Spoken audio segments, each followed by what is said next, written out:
plaît pas, je vais t'en montrer un autre. Transformer la maison du Seigneur en marché, c'est une honte. Le marché conclu. On sera le même cours chez tous les autres changeurs, mon ami. Ça fait 10 shekels et demi. Prends-en 2 au lieu d'1, le Seigneur t'en récompensera. 2 beaux agneaux avant, 2 beaux bien gras. Toi, Jérusalem! Toi, Jérusalem! Symbole de la fidélité! Toi qui étais la ville modèle remplie d'équité! Tu es devenue une prostituée! Arrêtez-le! N'avez-vous pas su? N'avez-vous pas entendu? Cela n'a-t-il pas été dit depuis le commencement? Qu'ai-je à faire de la multitude de vos sacrifices, dit le Seigneur? Cessez d'apporter de vaines offrandes.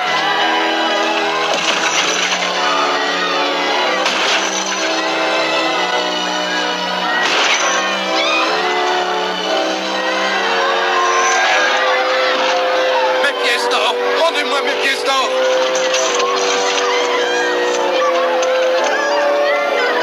Cette maison est une maison de prière.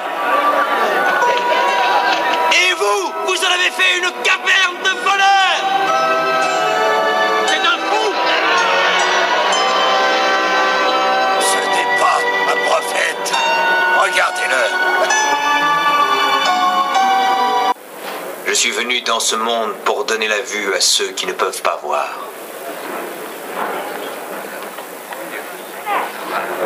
Et aussi pour ôter la vue à ceux qui peuvent voir.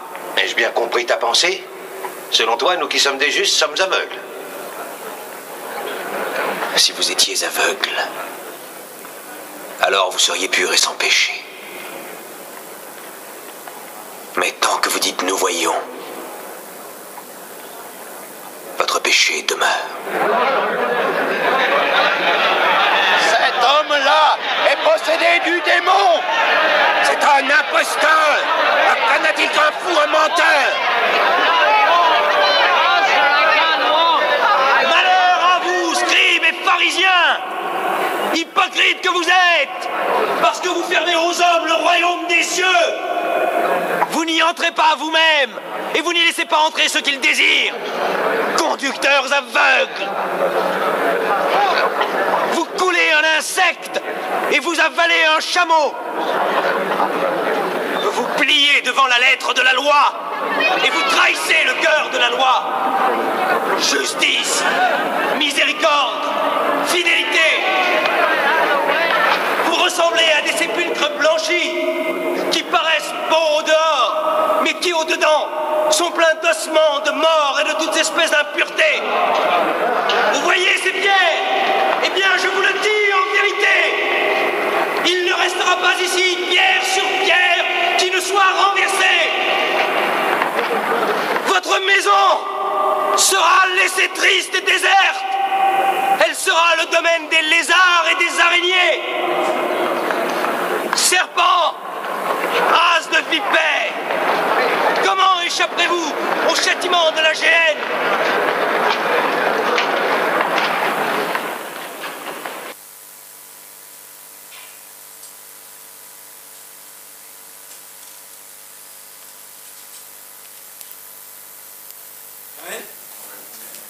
Qui a des commentaires à faire de ce qu'on a vu et entendu?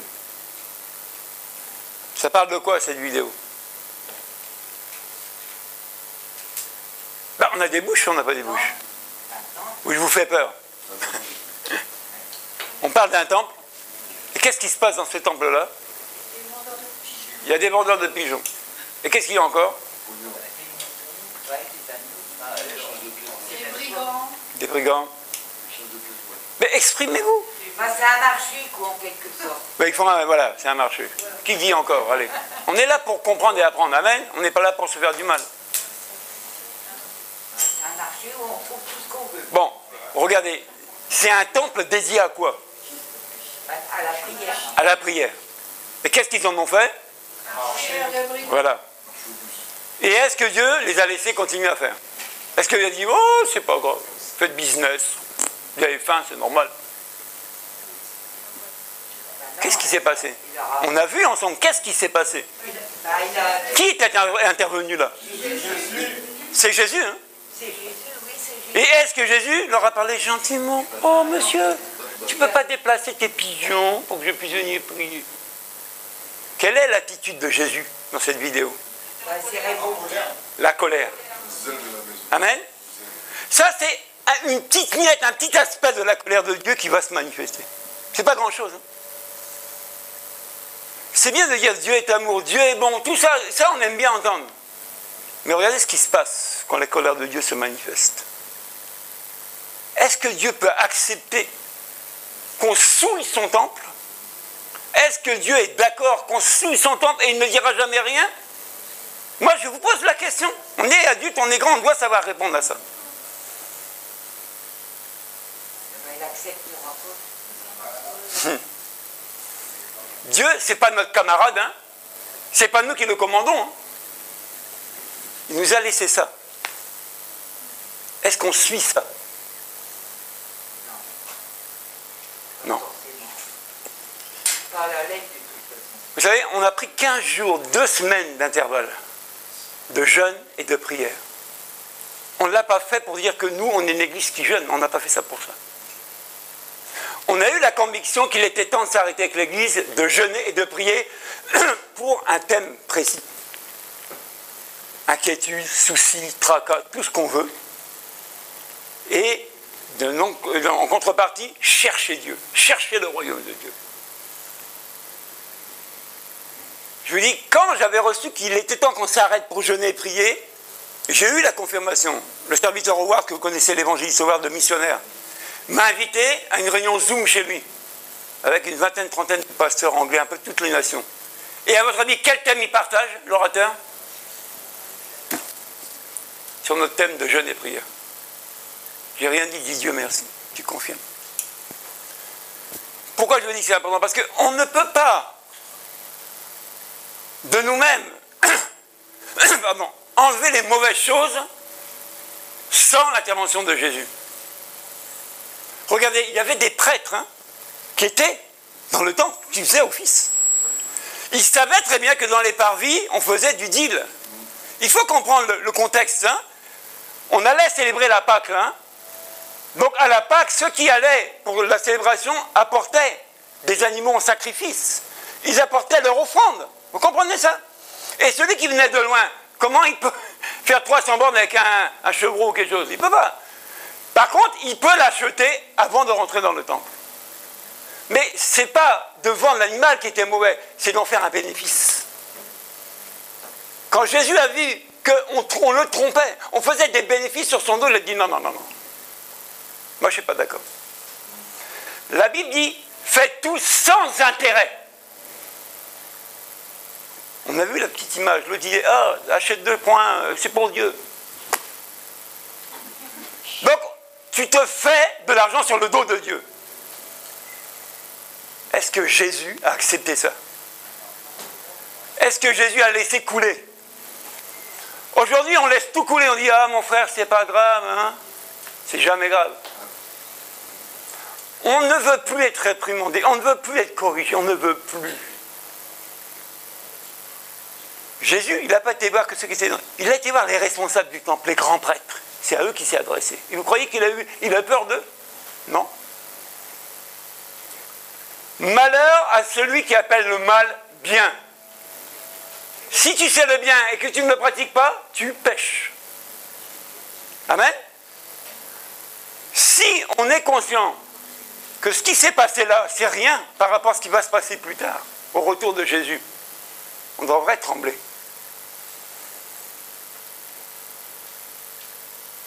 Il y a la Bible, il y a la réalité des Écritures. J'ai dit à un frère, il y a lire la Bible, la connaître et la pratiquer. La pratique, c'est pas un jeu, pratiquer ce qui est écrit. C'est une autre dimension. Tu peux me citer tous les versets de la Bible, je te dirai Amen. Mais je vais regarder si ce que tu cites, tu le vis. C'est pas pareil. Vivre les Écritures et en parler, c'est 2 choses différentes. Combien de fois on n'est pas là? Ouais, on va prier, on va prier. Oui, tu le dis. Est-ce que tu pries toi déjà? Est-ce que toi tu pries pour ce que tu me dis? C'est devenu un slogan, c'est devenu le passe-partout. Mon frère, on va prier. Mais combien de temps tu passes pour prier des fois? Combien de temps tu te donnes à la prière? Combien? Regardez, ce n'est pas un reproche que je vous fais, c'est plutôt vous encourager au jeûne et à la prière, la prédication. C'est dans le jeûne et la prière souvent qu'on apprend à lâcher, à abandonner ce qu'on porte. Mais souvent on se refuse. Oui, mais quand même, il n'y a pas de quand même. C'est biblique, c'est la Bible, c'est les enseignements du Maître. C'est ce qui nous est recommandé à nous, les enfants de Dieu. Jeûner et prier afin de ne pas rentrer en tentation. Les tentations, elles sont grandes aujourd'hui. Hein? Est-ce que vous ne voyez pas autour de nous ce qui se passe? Est-ce que ce ne serait pas un moment favorable pour nous se remettre devant Dieu et chercher vraiment Dieu? Quand on dit, ah oui, l'église, le pasteur, il est dur là-bas. Jésus a été tendre là? Est-ce qu'il a été tendre? Il a été tendre avec les gens? Non. Il a manifesté sa colère, parce qu'elle est divine, la colère. Amen. Ça n'a rien à voir avec la colère des hommes quand ils crient à leur maison. Hein. C'est pour Dieu, cette colère-là, qui a été manifestée. Dieu ne peut pas agréer ça, non. Ma maison sera appelée maison de prière. Est-ce que nos communautés, nos assemblées, nos églises sont dédiées à la prière? Quand on était jeunes, gamins, quand on nous parlait d'église, tout de suite dans nos têtes, ah, ils vont aller prier. C'était pas ça pour nous? Hein? Tout de suite dans notre esprit, on a référence à la prière. Nous, quand on dit, on va à l'église, on dit, ah, on va aller chanter. Non. On commence déjà par prier. Le chant, c'est après. On ne vient pas à l'église pour un divertissement. Hein. Parce que j'ai envie de changer les idées. Je vais aller à l'église. C'est ce qu'on a fait, c'est ce qu'on a mis en place, c'est ce que l'église est devenue aujourd'hui, mon frère, ma soeur. Et on a besoin que Jésus commence à chasser et à balayer l'église. Amen. On en a besoin. Puisqu'un homme ne change pas un homme. C'est Jésus qui change. Bon, on va voir les textes. Hein. Si je parle seulement, on va dire, ah oui, c'est sa pensée, parce qu'on le connaît, celui-là. Il est radical. Un extrémiste chrétien. Jean 2. On va lire ensemble. Hein. Regardez bien. On parle dans ce texte-là de Jésus. Jésus qui va où? Au temple. Et dans l'évangile de Jean, c'est le début du ministère de Jésus. Vous comprenez ça? C'est les commencements. Et au commencement, Jésus va déjà dans le temple faire quoi, à votre avis? Il va le purifier. Il va le purifier. On le lit ensemble, hein, au verset 13. La Pâque juive était proche et Jésus monta à Jérusalem. Il trouva les vendeurs de bœufs, de brebis et de pigeons, ainsi que les changeurs de monnaie installés dans le temple. Alors il fit un fouet avec des cordes et chassa tout du temple, ainsi que les brebis et les bœufs. Il dispersa la monnaie des changeurs et renversa leur table. Et il dit aux vendeurs de pigeons, enlevez cela d'ici, ne faites pas de la maison de mon père une maison de commerce. Amen. Jésus commence son ministère. Et il commence quoi? À nettoyer le temple. Pourquoi je dis que c'est important de comprendre ça? Quand tu commences ta vie chrétienne, quand tu ne connais pas Jésus, tu arrives nouvellement, tu es rempli de cochonneries. Tu es blindé de mauvaises choses, des addictions, de tout ce que le monde m'a pu t'offrir comme cadeau. Cadeau de tes parents, cadeau de tout. Et tu es pollué, tu es sale. Amen? Mais quelle est l'action de Dieu quand tu arrives comme ça, sale, au tout début? Pour ceux qui ont été baptisés, par exemple, il n'y a pas longtemps. Quelle est l'action de Dieu? On dit que Jésus, c'est la lumière du monde qui éclaire tout homme. Donc, cette lumière-là vient briller où? Dans ton cœur, dans tes ténèbres qui sont sales. Donc, l'intervention de Dieu, quand tu arrives nouvellement dans le Seigneur, c'est de te nettoyer. C'est de commencer un nettoyage en toi. On a compris un peu le système? Alors, pour beaucoup, on est plus ou moins sale. Ça dépend que tu as traîné longtemps. Amen. Mais le but de Dieu, c'est de nous purifier. Le but de Dieu, c'est d'amener sa sainteté en nous. Le but de Dieu, c'est de nous changer. Changer d'attitude. Repentez-vous, parce que le royaume des dieux est proche. Tu ne peux pas accepté Jésus et ça ne bouge pas. Non. Si c'est le Jésus de la Bible, il va faire son œuvre en toi. Il va te changer. C'est pour ça que tout à l'heure je disais que ne fais pas d'efforts surhumains pour changer, ça ne servira à rien, tu ne changeras pas. Ne viens pas copier sur moi ou sur quelqu'un d'autre à l'église, ça ne sert à rien si tu n'y arriveras pas. C'est toi et Dieu. Mais comment tu considères Jésus aujourd'hui? Comment on considère la parole de Dieu aujourd'hui? Est-ce qu'elle est importante pour moi ou j'ai la liberté de la prendre ou de ne pas prendre? Ouais, je suis libre, hein, je vais prier quand je veux. Bon, c'est écrit où que tu pries quand tu veux? La Bible dit prier sans cesse. Tu dis je prie quand je veux. Et puis je peux prier chez moi. Hein. Mais il vous a dit que c'est interdit de prier chez toi. Mais le temple, il sert à quoi? Le lieu que Dieu a ouvert pour les enfants de Dieu pour qu'ils se rassemblent, il sert à quoi ce lieu-là? À rester vide? Il est ouvert pour qui? Pour les non-croyants? Ou pour les croyants? Mais pour faire quoi dedans? Qu'est-ce qu'on vient faire? Ta communion personnelle chez toi, jamais. Oui, on a tous une communion personnelle. On a tous un dialogue avec Dieu.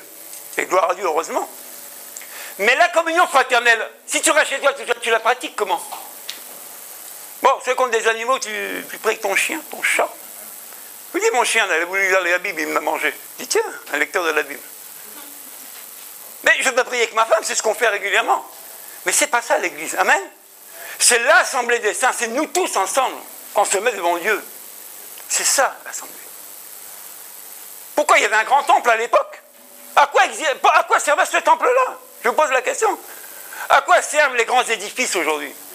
Si ce n'est aujourd'hui que de faire la maison des pigeons. Parce que les pigeons aiment bien, vous savez, les grandes cathédrales, les grandes églises, ils font leur nid dedans, parce que comme il n'y a plus personne, ils ne seront pas dérangés. Donc ils sont contents, ils font leur nid là, ils salissent, et puis bon, comme il n'y a personne. Mais il y a une époque, ces grands édifices étaient pleins, il y avait la queue dehors pour rentrer. Il y avait 2 ou 3 offices l'une derrière l'autre, parce que les gens venaient prier. Je dis bien prier. Vous trouvez encore des gens qui passent du temps à rentrer dans des églises pour prier? Il n'y en a pas beaucoup. Moi, j'avais mon ancien patron, il m'a dit une chose, une vérité, hein, je dis. Il m'a dit, Régis, moi je vais à l'église tout seul pour prier. Au moins, il n'y a pas d'hypocrite, il n'y a que Dieu qui me voit. Rendez-vous compte. Je ne sais pas s'il a accepté Jésus, mais c'est ce qu'il m'a dit un jour. Il dit, Régis, oui, moi je vais prier. Mais j'y vais quand il n'y a personne, tout seul. Et je parle avec Dieu. Il dit, Amen. Nous, on vient à l'église comment? Pour faire quoi? Chercher quoi? Chercher qui? Faire plaisir à quoi? À qui? Cette fête de Pâques était importante. 3 fois par an, ils montaient pour certaines fêtes. Ils étaient presque pas obligés. C'était comme ça, c'était tu dois aller adorer, tu dois. Nous, si c'est encore la loi juive, 3 fois par jour tu pries. Déjà, tu as du mal 1 fois. Si c'est 2 fois, oh, 3 fois. Oh, ça me gave, hein. Ta prière là, oh, c'est bon, hein. Je dis merci à Jésus ce matin, c'est suffisant. Vous voyez comment on banalise les choses? Je vous dis, si tu ne connais pas la valeur de la parole de Dieu, jamais tu ne pourras la respecter, mais lui obéir ni la pratiquer. Jamais. Cette parole-là, c'est la vie. Cette parole-là, c'est notre guide. Comme quand tu conduis ta voiture, le code de la route. Si tu ne la prends pas, tu roules comme un cinglé, tu ne sais pas ce que le panneau veut dire, manque de peau, paf, tu tombes. Tu dis, ah! Mais mon ami, il y avait un panneau qui dit, voie sans issue. Mais j'ai roulé, je sais rouler. Oui, mais il y a un code de la route. Ouais, je prie. Oui, mais tu pries comment? Il y a une Bible pour prier, pour t'appuyer dessus. On ne prie pas comme ça parce qu'on prie. Hein. Ah oui. Marc 11.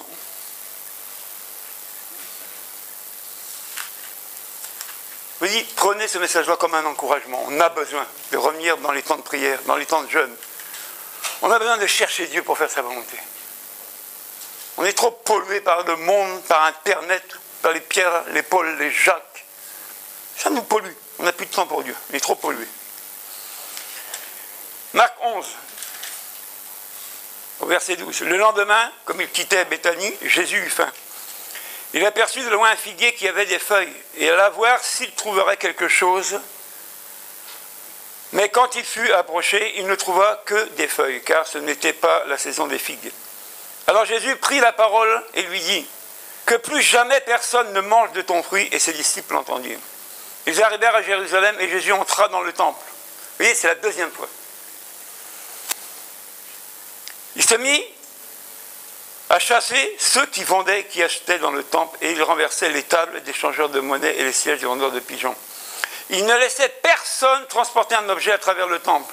Et il les enseignait en disant, n'est-il pas écrit, mon temple sera appelé une maison de prière pour toutes les nations.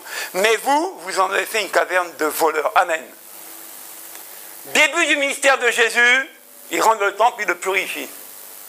Là, Jésus est proche d'aller se faire crucifier.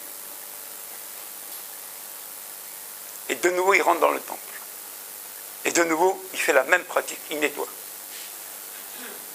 Tu peux avoir accepté Jésus il y a 20 ans, il y a 10 ans, il y a 2 ans. Et peut-être que tu ne t'es pas donné vraiment à ce que Dieu voulait de toi. Peut-être que tu as laissé les plaisirs du monde ou je ne sais quoi t'environner. Et ce commencement de nettoyage que Jésus avait commencé dans ta vie, ben, il s'est interrompu.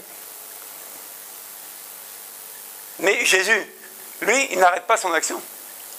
Il ne lâche pas prise. Il dit, ma maison, que vous vouliez ou vous ne vouliez pas, sera appelée une maison de prière. Donc, vous les chasseurs, vous les vendeurs, dehors. Pour ça que je vous dis que jeûner et prier pour un thème, c'est tellement important. C'est comme ça que tu fous tes chasseurs, tes vendeurs de pigeons qui sont en toi, dehors. Les échangeurs de monnaie, les brigands qui habitent en toi, tu les mets dehors dans ce temps-là. Tu dis, Jésus, voilà ma pratique. Voilà ce que je fais. Voilà ma manière de fonctionner. Change-la. Et il fait pareil. Là. Il chasse de ta vie tout ce qui t'empêche de venir prier. Tout ce qui t'empêche. Moi, j'aime bien les gens quand ils me parlent des actes des apôtres. Hein. Ah oui, les premières personnes qui croyaient, qu'est-ce qu'ils faisaient? Ils demeuraient déjà ensemble. Ils partageaient. Ils ouvraient la Bible. Ils enseignaient la parole de Dieu. Mais il y avait l'aspect dans les maisons, amen. Mais il y avait l'aspect le temple, hein, amen. Tu peux faire ça chez toi, gloire à Dieu, mais il y a le temple. Tu y viens au temple? Tu dis non, moi je ferai chez moi déjà. Oh, oui, et ta communion fraternelle, tu l'as fait comment? Et regardez bien, quand on parle du temple, on parle d'un lieu saint. Un lieu qui a été consacré, édifié simplement pour ça, pour venir l'adorer. Les gens montaient adorer à Jérusalem. La Bible dit ils venaient adorer. Est-ce que ta maison est consacrée? Ah. Est-ce que le lieu où tu es avec 3, 4 frères ou sœurs, où vous priez, c'est consacré?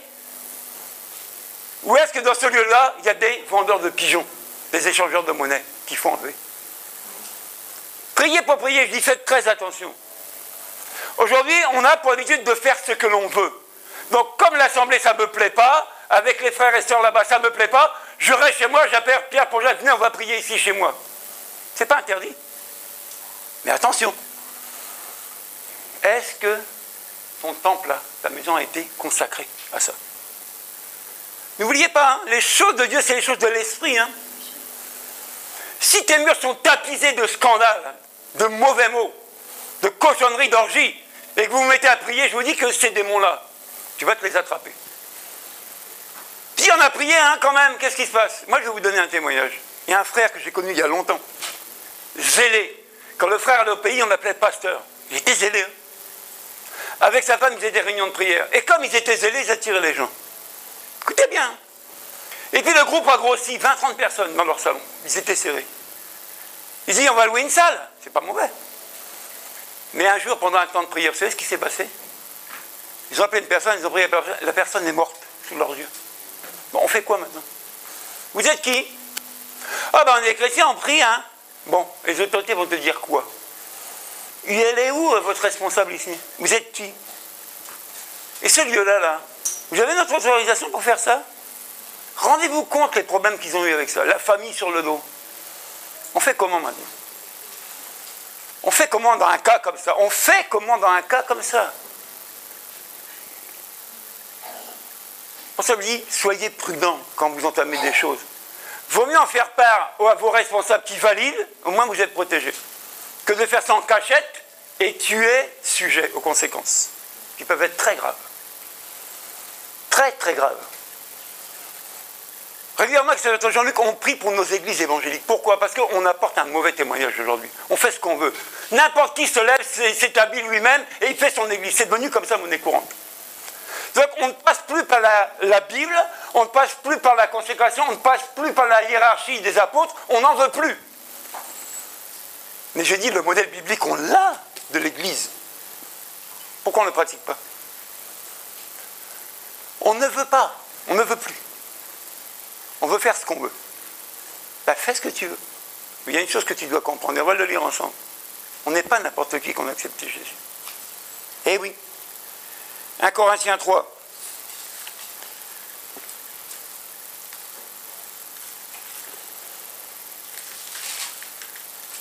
Je ne devais pas prêcher aujourd'hui, hein, mais bon. C'est comme ça. On obéit à ce que Dieu nous dit de faire. 1 Corinthiens 3, 16. Ne savez-vous pas que vous êtes le temple de Dieu? Ah! Et que l'Esprit de Dieu habite en vous. Si quelqu'un détruit le temple de Dieu, Dieu le détruira, car le temple de Dieu est saint et c'est ce que vous êtes. Tu es le temple de Dieu, Catherine. Tu es le temple de Dieu, Thérèse. C'était le temple de Dieu qu'on a vu en image. Et on dit que ce temple-là est saint. Saint, exempt de toute souillure, de toute cochonnerie, de toute addiction. Saint. Si Jésus a chassé les vendeurs là, c'est que toi aussi, il y a des choses à chasser de ta vie.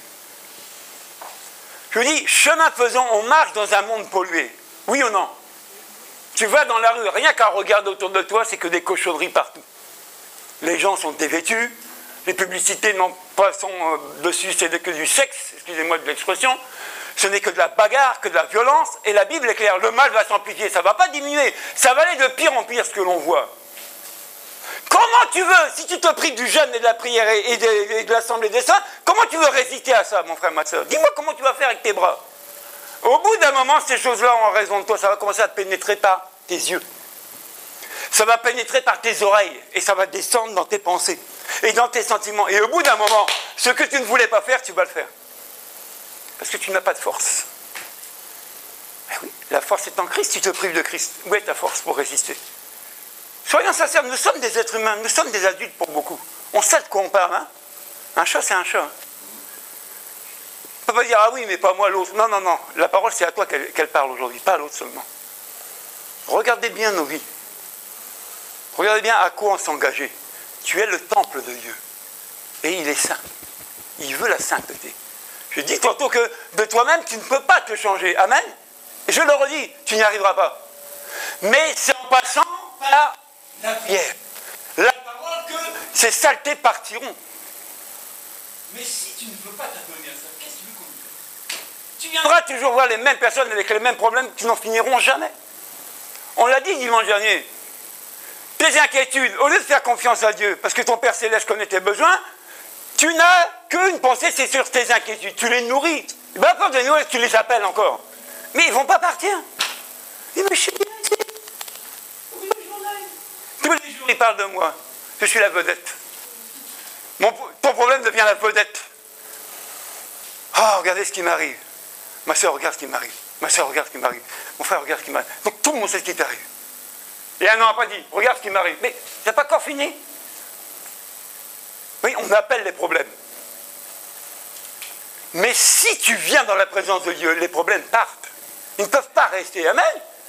C'est Jésus qui rentre dans le temple et qui enlève ça. Mais comment on invite Jésus? Est-ce qu'on l'invite régulièrement dans nos vies à faire son ménage? Ou alors on est de ceux qui ressassent toujours les mêmes choses. Ah, il m'a fait, il m'a dit. Ah, il m'a fait, il m'a dit. Oh, il m'a dit, il m'a fait. Sans arrêt les mêmes choses. Mais parler ne change pas. Viens prier. Viens chercher Dieu pour il m'a fait, il m'a dit. Puis ça s'arrêtera. Mais pourquoi vous voulez que ça continue? Est-ce que Dieu va nous laisser souffrir avec des histoires comme ça? Il dit, moi je suis votre Père Céleste, je connais. Deuxième passage. 1 Corinthiens 6. Et vous allez voir. Hein.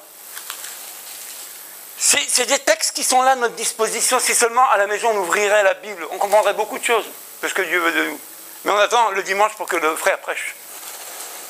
Et puis quand le frère a prêché, ça rentre là, puis ça repart de l'autre côté. Mais gloire soit rendue, il y en a, ça reste. Et ça fait son œuvre. Au verset 15. Ne savez-vous pas que vos corps sont les membres de Christ? Ah, mon corps ne m'appartient pas. Mon corps, c'est le membre de Christ. Ah, d'accord. Prendrais-je les membres de Christ pour en faire les membres d'une prostituée? Certainement pas. Ne savez-vous pas que celui qui s'unit à la prostituée est un seul corps avec elle? En effet, il est dit, les deux ne feront qu'un. Mais celui qui s'unit au Seigneur en un seul esprit avec lui. Fuyez l'immoralité sexuelle. Tout autre péché qu'un homme commet est extérieur à son corps. Pardon. Mais celui qui se livre à l'immoralité sexuelle pêche contre son propre corps. Ne le savez-vous pas? Votre corps est le temple du Saint-Esprit qui est en vous et que vous avez reçu de Dieu. Vous ne vous appartenez pas à vous-même, car vous avez été rachetés à grand prix. Amen. Et rendez gloire à Dieu dans votre corps et dans votre esprit qui appartiennent à Dieu. Mon frère, ma soeur, il n'y a plus je fais ce que je veux. Il n'y a plus ma vie m'appartient. On annule. Tu appartiens à Jésus, pas à toi. Tu es son membre. Tu ne fais plus ce que tu as envie de faire, c'est fini ça. Regardez, ce qu'on met et qu'on plonge dans les eaux du baptême, qu'est-ce qu'on fait? Il meurt à soi-même. Si c'est par exemple l'exemple de Catherine meurt ce jour-là. Je dis tout le temps, ceux qui se font baptiser sont condamnés à mort ce jour-là. Ils meurent, leur nature meurt. Mais ils ressuscitent. Comment? Avec Jésus, mais nouveauté de vie.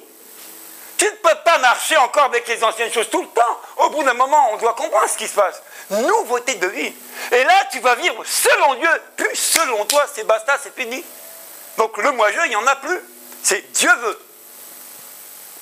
Dieu a dit. Donc je dois faire. C'est pas je dois. C'est dur, on le sait. Demande l'aide de Dieu. Il t'aidera à faire sa volonté. Qui a dit que la vie chrétienne c'était facile?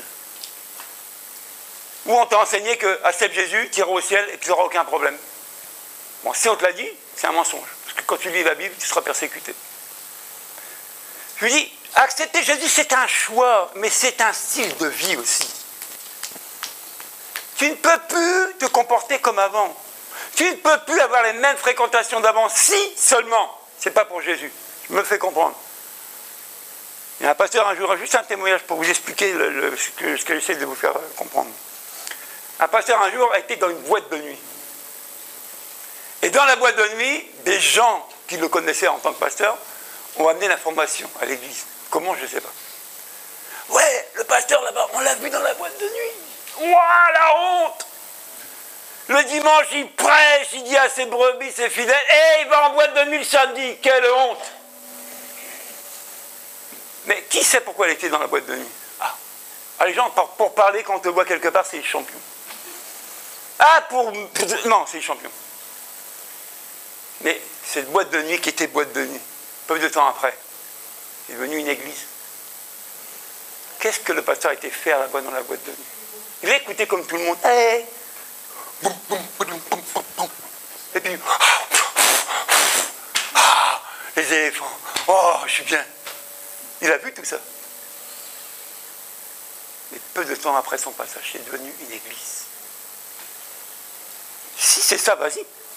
Si Dieu t'envoie pour lui, vas-y. Mais si tu y vas simplement pour te rappeler tes souvenirs, pour dire « Ah, mes voisins m'ont invité, bon, pour ne pas faire d'affront, j'y vais. » Fais attention, hein. Les choses anciennes, là, ça peut revenir. On ne parle pas du vieil homme, des fois, qui ressurgit. Et à force de taquiner les vieilles choses, ça peut même revenir avec force dans ta vie. Est-ce que tu ne pratiquais plus? Tu veux, ah, j'avais lâché ça. Mais ça vient de où? Mais tu as été t'asseoir où régulièrement? Si tu passes ton temps à prier, ça, Dieu te gardera, te préservera ça. Mais si tu penses ton temps à négliger ça, Dieu, mais c'est pas grave, oh, un petit verre entre amis. Ah. Depuis 2, depuis 3, et puis après tu es à l'envers. Et puis Dieu est content de toi. Il dit, je suis le temple du Saint-Esprit. Ah bon? Mais qu'est-ce que tu fais là? Tu picoles. Mais parce qu'il dit que si seulement le chrétien est autorisé de fumer, Dieu aurait créé une cheminée sur sa tête. Vous voyez, il y a plein de choses comme ça, qui vivent encore en nous, et qui ne partent pas. Pourquoi? Parce qu'on devrait s'adonner à la parole et à la prière, mais on ne le veut plus. C'est fatigant de venir prier. C'est embêtant. À croire que le pasteur, il le fait exprès de dire toujours la même chose. Mais c'est pour ça que j'ai voulu passer cette vidéo-là. Regardez la colère de Jésus à l'époque. On a vu l'image, hein? Il a chassé les gens. Hein? Il n'a pas regardé qui ils étaient. Hein? Il a renversé tout. Il ne faut pas prendre Jésus pour ton copain. Hein? Il est copain de personne. Prends pas l'église comme un lieu de distraction non plus, tu seras perdant ou perdante. À la base, c'est un lieu de prière. On devrait s'adonner ensemble à prier, surtout dans des moments difficiles comme aujourd'hui. Coronavirus, perte d'argent, enfants, école. Ce n'est pas les sujets de prière qui manquent, hein, je vous dis. Mais si, au lieu de prier chacun chez soi, on se retrouverait ensemble, la force, les membres du corps du Christ qui s'assemblent, amen. Le règne de Dieu qui vient se manifester, et sa puissance est manifestée en même temps en retour, c'est plus bénéfique. Il y a des années, je vous dis des années en arrière avec ma femme, on était dans les problèmes jusque-là.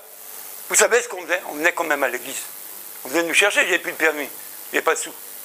On venait me chercher à la porte, on me déposait à la porte, je dis gloire à Dieu, pour ceux qui l'ont fait. J'allais voir le pasteur ou ma femme. On n'était même pas encore mariés. Voilà le problème qu'on rencontre. Fin de la réunion, le pasteur disait, l'église debout. Il y a un sujet de prière là pour ce couple. Enfin pour eux. Toute l'église priait. Je dis bien, toute l'église priait. 2-3 jours après, le problème était réglé. La puissance de la prière de l'église, mon frère, ma soeur. On doit expérimenter ça. Je vous dis, à cette époque-là, il y a plus de 20 ans en arrière, une sœur qui avait la colonne vertébrale rongée par un cancer de moelle épinière. Elle avait, vous savez ce que c'est que la colonne vertébrale? Sans ça, comment tu fais pour vivre, pour marcher? Donc cette sœur, on lui avait enlevé des vertèbres, on lui a mis des plaques, et puis, oh, truc de fou. Un jour, elle dit à l'église, je suis fatiguée d'aller à la chimio, je n'encaisse plus la chimio, j'en ai marre. Sujet de prière de l'église, l'église s'est levée. Je dis bien l'église. Une semaine après, plus de chimio. 2 semaines après, les gens, qu'est-ce qui se passe? Les chirurgiens ne comprennent plus. La médecine ne comprend plus. Mais madame, qu'est-ce qui s'est passé depuis l'autre visite? Guéri. Guéri. Guéri. Je vous dis guéri, guéri. La puissance de la prière, de la communion fraternelle, quand on se lève comme ça, comme un. Par contre, son mari, qui était bien portant, il va à l'hôpital, 15 jours après, il meurt à l'hôpital. On n'a rien compris. Rendez-vous compte? La prière. Amène tes sujets de prière à l'église. On va prier ensemble. Prier, c'est pas chercher, comment il a fait, et comment c'est... Non, on prie pour le sujet, on ne rentre pas dans les détails. Si c'est maladie, on prie pour la maladie. Amen. Si c'est problème de couple, on prie pour le couple. Mais ça, on ne sait plus le faire. On sait parler dans nos maisons des problèmes des autres. Hein. La sœur là-bas, papa, tu sais pas comment elle fait. Maman, attends. Allô, Germaine, tu sais la sœur qui nous a visité, tu sais pas ce qu'elle fait, Quel témoignage? Tu as une information. Viens, on va prier. C'est ça qui guérit, la prière. Mais on ne veut plus expérimenter ça. On ne veut plus. C'est triste. Et on dit bien que tu ne t'appartiens plus quand tu acceptes Jésus. Tu appartiens à Dieu. Tu es carrément sa priorité. Amen. Donc tu ne peux plus te mélanger avec tout et rien. Non, c'est pas possible. Mais quand c'est dur, est-ce qu'on demande de l'aide dans la prière? Ou parce qu'un pasteur m'a blessé, parce que l'église m'a fait, parce que la soeur... Bon, on peut te dire, parce que les mauvaises choses, c'est toujours nous les hommes. Mais tant qu'il y aura des hommes, ça sera comme ça. Donc on ne veut plus se confier à personne. On ne veut plus rien dire à personne. On préfère prier tout seul. Je comprends que des fois on est blessé. Je comprends qu'on est découragé. Je comprends qu'on a pu... Je peux comprendre tout ça. Vous voyez? De laisser les choses venir dans le temple. De laisser les vendeurs s'asseoir comme ça. De laisser tout faire dans l'église. On en arrive là aujourd'hui. On a perdu la confiance des uns envers les autres. On se cherche, on ne se parle pas. On se croise des mauvaises pensées. Tu n'as pas ouvert la bouche ni l'autre. On sent, il y a des ondes, là, des mauvaises pensées qui traversent. Comment voulez-vous que Dieu intervienne? Comment voulez-vous que Dieu guérisse? Comment voulez-vous que Dieu intervienne? Puisqu'on ne cherche plus Dieu. On ne veut plus chercher Dieu pour Dieu. Alors que, bibliquement, ton corps ne t'appartient plus. C'est fini. Donc si tu appartiens à quelqu'un, c'est le quelqu'un qui décide pour toi. Amen. C'est le quelqu'un qui est répondant de toi. C'est pas toi. Mais on ne veut pas comprendre ça. On veut toujours nous-mêmes pousser le bouchon. Puis quand ça brûle, on dit « Ah, qu'est-ce qui se passe ?» Mais il se passe que c'est pas ça.